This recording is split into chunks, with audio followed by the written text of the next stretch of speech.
Okay. Good morning, everybody. Good day.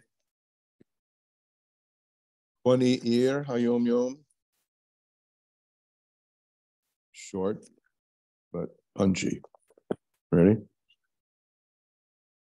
He writes in English. I'm not too thrilled with the translation of the first sentence, but there is no one for whom to pride oneself. The way I would say it in colloquial English is, don't laud yourself over anybody. There's no one to laud yourself over. That's the spirit of it. We must toil strenuously with patience and friendliness. We can prevail in all things with God's help. With a denigrating attitude toward others and inflating our own importance, we lose everything. God forbid. Walk humbly with Hashem Melakecha. Walk humbly with everyone. And we have learned this more than one time in Tanya. Look at the Nefesh Elokis. First of all, no one can judge the other. When you look deep, you have to first be honest with yourself that you're usually blind to seeing the core of anybody else, let alone the core of yourself. But the core of everybody is ultimately and totally godly. You try to see that in everyone. And in that, we are not only all exalted and all sort of relatively equal, but we're all part of Chelek Elokam Emal. And if one will take that little bit of consciousness, a little bit of patience before engaging with other in response and knee-jerk to whatever seems to be negative coming out of their mouth or face, we would have the opposite. Instead of losing everything, we would get everything.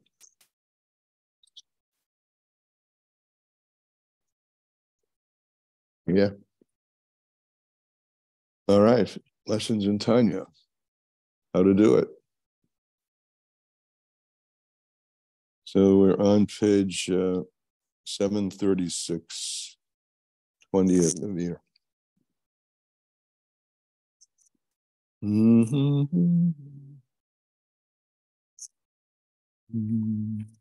Top of page, opposite 138, Ayin, page Ayin. All right, Vehine, behold, take it to heart. Listen. Ya'asha Yosim Hamaskil, when we who are, he calls maskilim, people of understandings from Lashon Seichel, take to heart, you who are, and put upon your Seichel, Ela Hadavorim, these things. Now, what are these things? These are the things we spoke about yesterday. The Birchas Krishma, the two Birchas before Krishma, Havasoilim, that Hashem, well, the first one is about the angels. He creates the angels, he forms the angels. And that one, the message of that one is the angels. However, totally given over they are. They're totally bottled to Hashem. They, unlike us, have no will other than God's will. They can't be, the word is masig, they can't grasp the Kaddish. The awesomeness of Hashem himself is totally distant from us. And they ask, where is this? And that's the second bracha. It's down here. This awesomeness, this allness, the quote terminology we generally put it in is the gather of Soiviv Kalalmit, the Kavod Hashem. Hashem loves the world. That was the expression yesterday. Avos Olam. He loves the world. This is where his focus is. This is where his embrace is. This is where his kiss is. These are metaphors we've used before, down in this world. So when you put these two things into your consciousness, that the angels don't mastic this, and he has given this to us,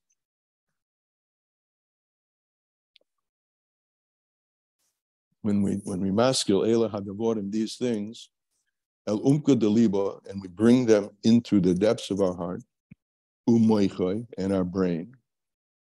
So then, Azai Mamela, then automatically, Kamayim Haponim Leponim, automatically.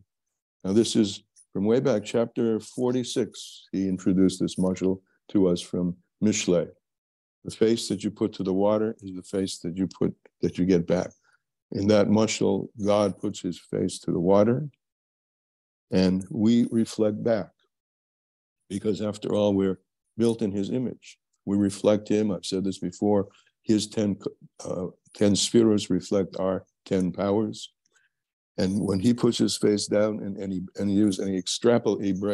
he extended this mashal, right? About when a king takes you into his palace and shows you his dearness and his affection for someone who's way below him in social stature, us, so to speak. We live down here, he's up there. It's automatic that our heart would open up to love for that person. So kamayim hapanim lepanim, like the face that shows to the water is the face that you get back.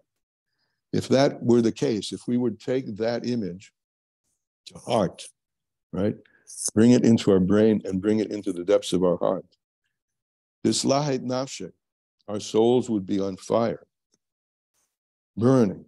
This labish beruach nadiva, and we would be enclosed in an outpouring of spirit, lehisnatev lehaniach, to give ourselves over, giving over of the spirit, to give over ourselves, lehaniach, to put ourselves aside, as we said yesterday, lehaniach, he put everything aside. Were the words we started to bring onto the page. He shrunk himself. We were talking about the shrinking of flesh. Hashem shrunk himself, put himself totally aside. So why shouldn't we do that for him, who is our life and our life force, who is our being and our life force? Why shouldn't we do that for him? We would put ourselves aside, and to abandon, literally, or find not so, we wouldn't be so involved in, and we would abandon everything we have, menagid, which opposes this godliness. And we would only cling to God, may he be blessed. Be included in his life, with a longing and a yearning. Which is the mashal he explained in a manner of neshikin. God, when God lifts us up, breath to breath, ruach to ruach, spirit to spirit. Spirit and breath are the same. Face of breath to breath as kissing. And he clings to us, and we would cling to him. We would be clinging to each other with breath and clinging spirit to spirit, as we spoke about above. As he elaborated on first, before he brought the intention to remind myself and yourself, before Perek Mem Vav, he brought the mashal of Yaakov and Rachel, uniting breath to breath, when they met each other at first, and elaborated there that the breath to breath, the kissing, is a metaphor for spirit to spirit. How do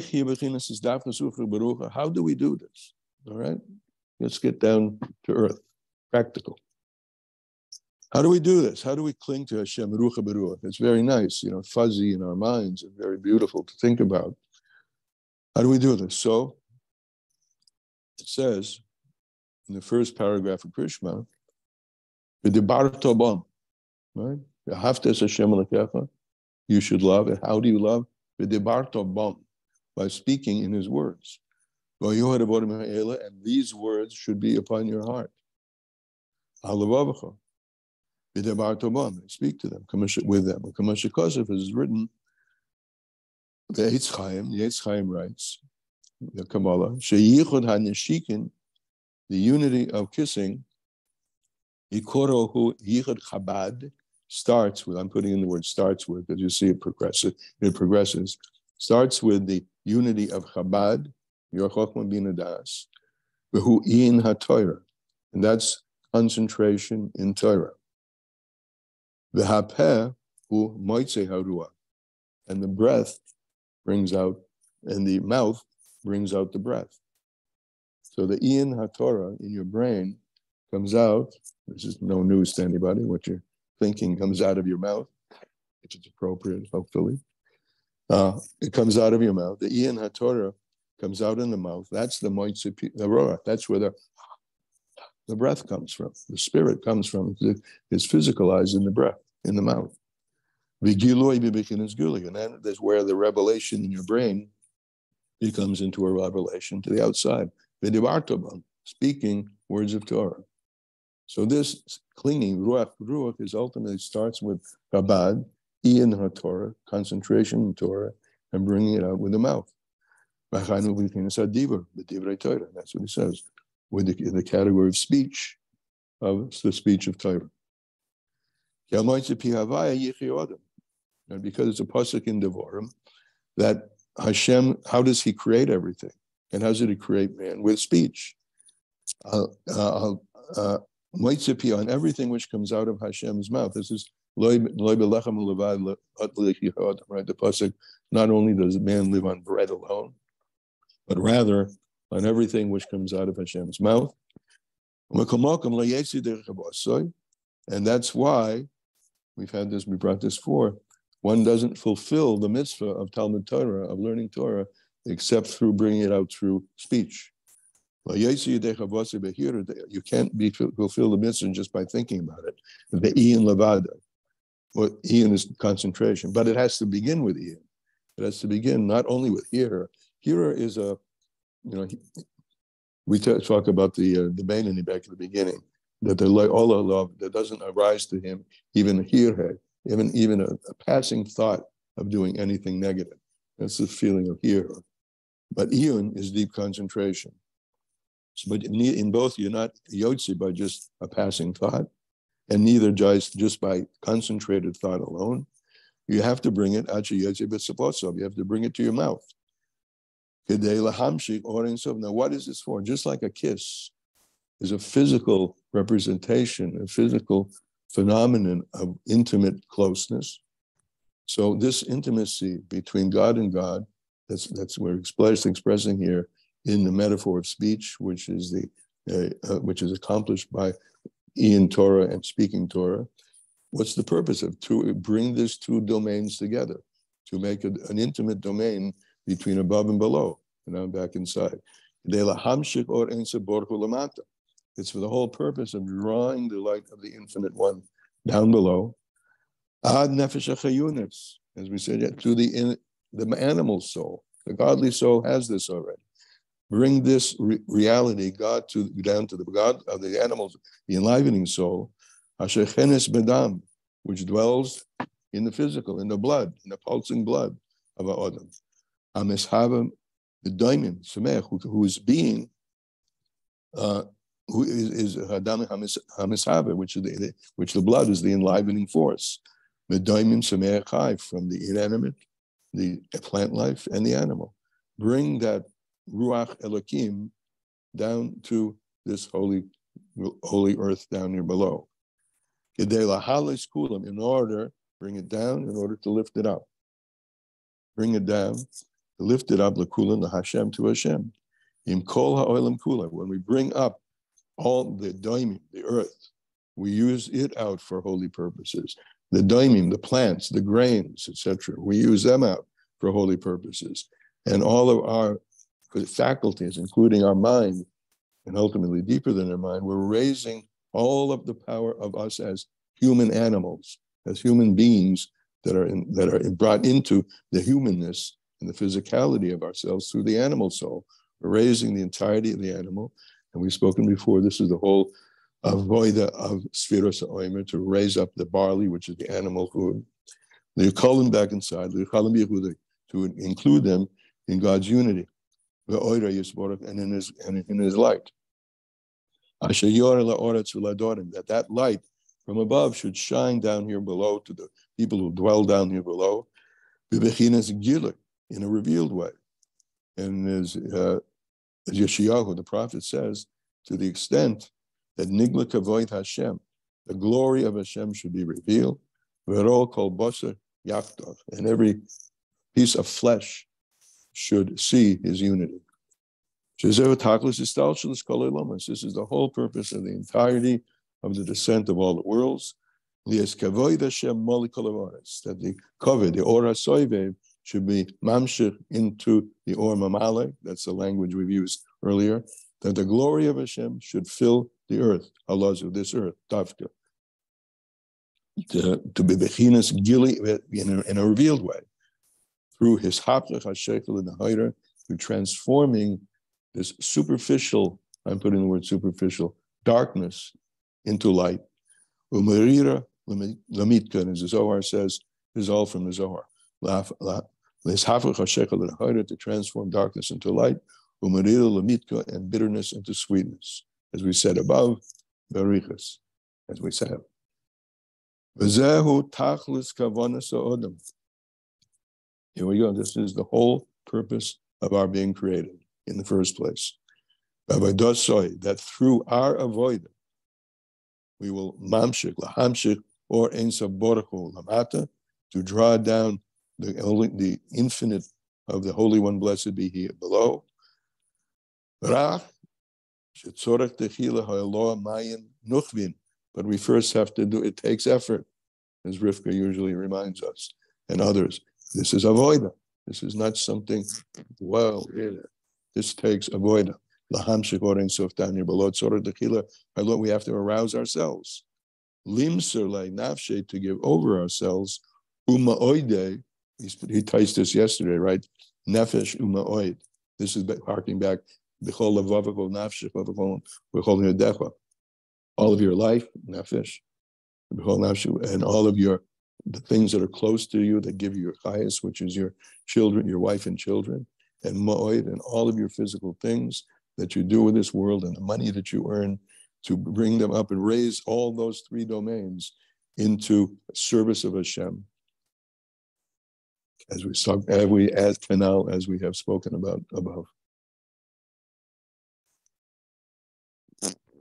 And that's today's Tanya.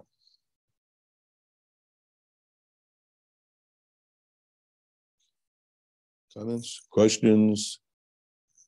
Ubechein.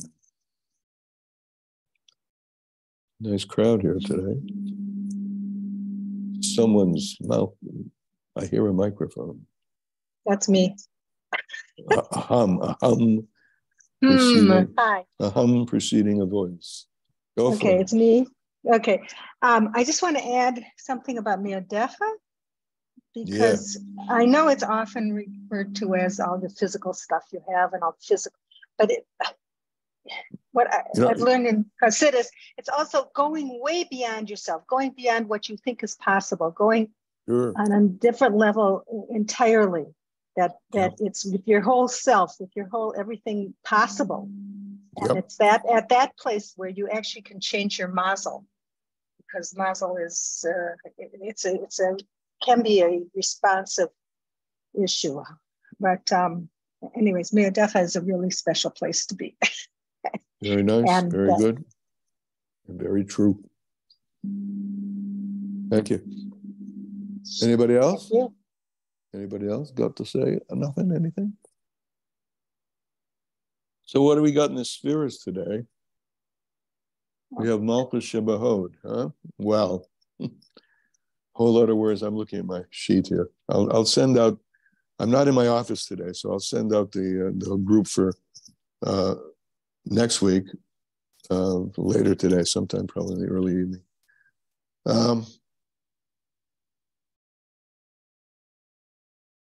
Okay, Malchus Shebahod. What's Malchus?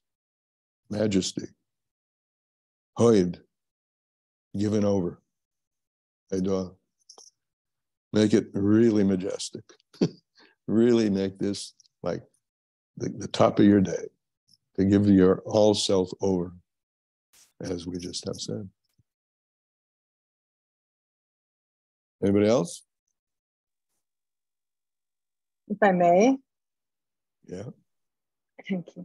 I think from what you read, the Tanya you read is very powerful, and reminds us again that the whole purpose of the world is our small mitzvahs here below.